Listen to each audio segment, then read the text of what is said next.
Synchronous क्या होता है और एसिंक्रोनस क्या होता है। सो अब आ जाते हैं एसरैम के दूसरे टाइप की तरफ, जो कि basic synchronous SRAM with burst feature है। तो जहाँ पे सिंक्रोनस की बात आती है, इट मीन्स के सिस्टम क्लॉक के साथ वो एसरैम कनेक्ट होगा। बर्स्ट फीचर क्या है वो आप लोगों को मैं टॉपिक के अंदर समझा दूंगा कि क्या है। तो अभी देख लीजिए कि इसका जो ऑर्गेनाइजेशन है, हम अभी वापस कितना उतना ही मेमोरी ले रहे हैं जो हमने पहले लिया था, 32K इंटू 8 मेमोरी। अभी भी 32K इंटू 8 मेमोरी ले रहे हैं। जो अंदर की मेमोरी है, ये वाला जो पोर्शन है, that is exactly same as before. लेकिन क्या होगा कि बाहर से जो उसका ऑर्गेनाइजेशन है, यानी उसका के कनेक्शन जो आउटवर्ड से है, उसके अंदर फर्क है, और उसके अंदर एक्चुअली क्या इन्वॉल्व हो रहा है, क्लॉक इन्वॉल्व हो रहा है। तो सबसे पहले इसके एड्रेसिंग को थोड़ा सा तवज्जो देते हैं और बाकी पोर्शन की तरफ बाद में चले जाते हैं। देखिए, पहले जो हमने एड्रेस दिया था, कितना एड्रेस दिया था, A0 से A14 तक एड्रेस दिया था। यहाँ पे भी A0 से A14 तक एड्रेस दिया था। वहाँ पे हमने बहुत सारे लाइन्स बनाए थे। अब इतने सारे लाइन्स की बजाय हम क्या करते हैं, यहाँ पे कट लगाते हैं और जो फिगर लिखते हैं, इसका मतलब इसके अंदर इतने लाइन। तो अब यहाँ पे जो कट लगा दिया, 15 लिख दिया, तो इट मीन्स A0 से लेकर A14 तक, जो कि टोटल ऑफ 15 लाइन्स है, वो इसकी तरफ जा रहे हैं। ये किस बस के साथ कनेक्ट है, ये लाइन, ये एड्रेस बस के साथ कनेक्ट। और यहाँ पर क्या है, ये आपका एड्रेस रजिस्टर है। बी रिमेम्बर, ये रजिस्टर है, ये डिकोडर नहीं है। रजिस्टर सिर्फ और सिर्फ for a short time period data को या एड्रेस को सेव करता है, और फिर कुछ देर के बाद वो किसी और चीज को सेव कर लेता है। अब रजिस्टर के इनपुट पर एड्रेस आ रहा है, लेकिन ये एड्रेस तब तक आउटपुट पर ट्रांसफर नहीं होगा जब तक इसको क्लॉक इनपुट नहीं मिलता, जब तक इसको क्लॉक पल्स नहीं मिलता। CLK जो अभी स्टोरी मैंने सुनाई, वो सिस्टम क्लॉक है। तो जब तक इसको क्लॉक पल्स नहीं मिलता, ये इस एड्रेस को आगे फॉरवर्ड नहीं कर सकता या सेव नहीं कर सकता। सो अब जब क्लॉक पल्स आएगा तो ये क्या करेगा, इस एड्रेस को आगे फॉरवर्ड करवा देगा।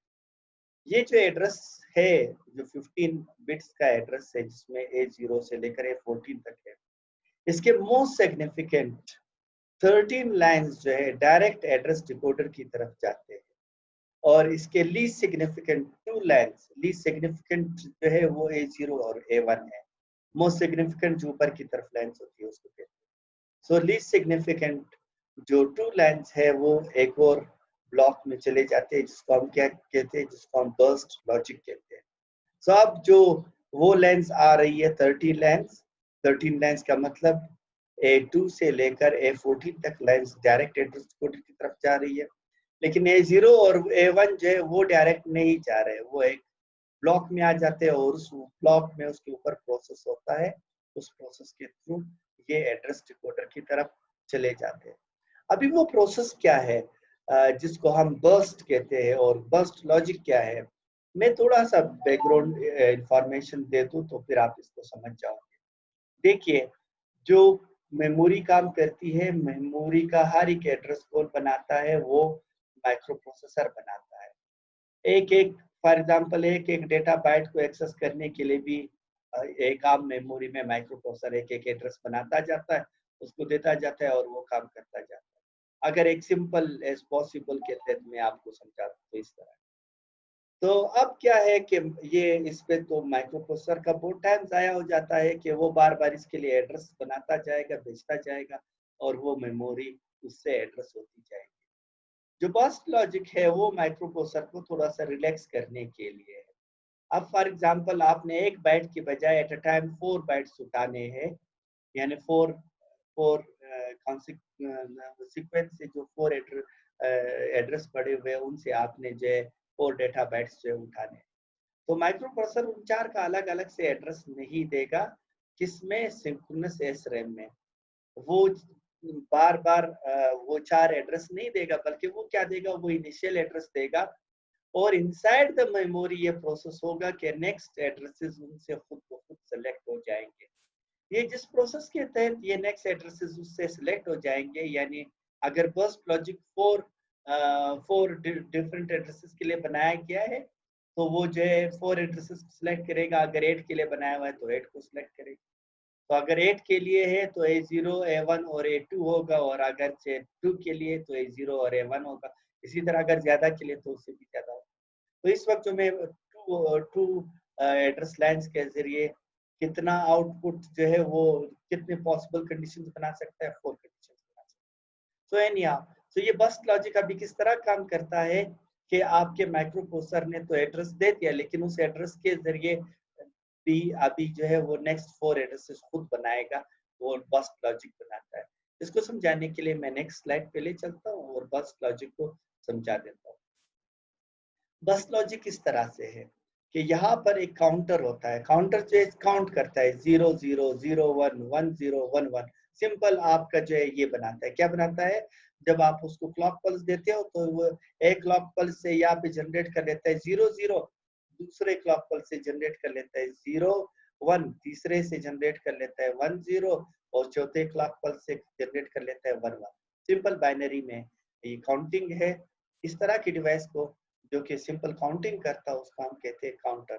और अगर काउंटिंग जो बाइनरी में कर रहे हैं तो हम उसको क्या कहते हैं, हम उसको बाइनरी काउंटर कहते हैं। सब बाइनरी काउंटर के साथ ये इस तरह का त्रिकोण जो लगा हुआ है, इट मींस ये किसके साथ कनेक्ट होगा, आगे जाकर ये क्लॉक के साथ कनेक्ट होगा। क्लॉक का जो एज आएगा उसके जरिए जो ये काम करेगा। सो अब अगर पहला क्लॉक पल्स आएगा तो ये 0 0 देगा, दूसरा क्लॉक पल्स आएगा 0 1 देगा, तीसरा एंड सो ऑन। ये मैंने समझा दिया अभी आपको। लेकिन जो क्लॉक है वो इसके साथ डायरेक्ट कनेक्ट नहीं है, वो किसके थ्रू कनेक्ट है, वो बर्स्ट कंट्रोल के थ्रू कनेक्ट। इट मींस अगर बर्स्ट कंट्रोल जो है 1 होगा तो क्लॉक पल्सेस आगे जनरेट हो जाएगी, अदरवाइज अगर वो 0 होगा तो क्लॉक पल्सेस आगे नहीं जाएगी। इसको मैं इस तरह समझा देता हूँ कि फॉर एग्जांपल एंड गेट के अगर एक इनपुट पर 0 हो तो कंफर्म हो गया कि आउटपुट पर 0 है। अब दूसरा इनपुट वो कंसीडर ही नहीं करता। लेकिन अगर एक इनपुट जो है 1 हो तो फिर क्या है, वो दूसरे इनपुट को कंसीडर करता है और उसी को आउटपुट पर भेज देता है। इसके लिए जो अब मैंने आपको एक थ्योरम समझाया था वो ये था, a.0 इज इक्वल टू 0 और a.1 is equal to a होता है। तो अब a की बजाय आप CLK कर दो। जब आप इसको 0 बनाओगे तो आउटपुट 0 होगा, और अगर आप इसको 1 बनाओगे तो आउटपुट क्या होगा, CLK होगा, यानी ये वाला सिग्नल यहाँ पर आ जाएगा। तो अगर आपने बर्स्ट वाला कंट्रोल दे दिया, यानी आपने इजाजत दी, तो ये क्लॉक पल्सेस यहाँ पर आएंगी और ये क्लॉक पल्सेस ऑटोमेटिकली काउंटर को काउंट करवाएगी। तो ये काउंटर जो 0 0 0 1 1 0 1 1 जनरेट करेगी। अब ये तो काउंटर जनरेट कर रहा है, लेकिन काउंटर का जो आउटपुट है इनफैक्ट वो कहाँ पे आ रहा है, वो एक्सक्लूसिव ऑर गेट्स के, दो एक्सक्लूसिव ऑर गेट की तरफ जो है जा रहा है।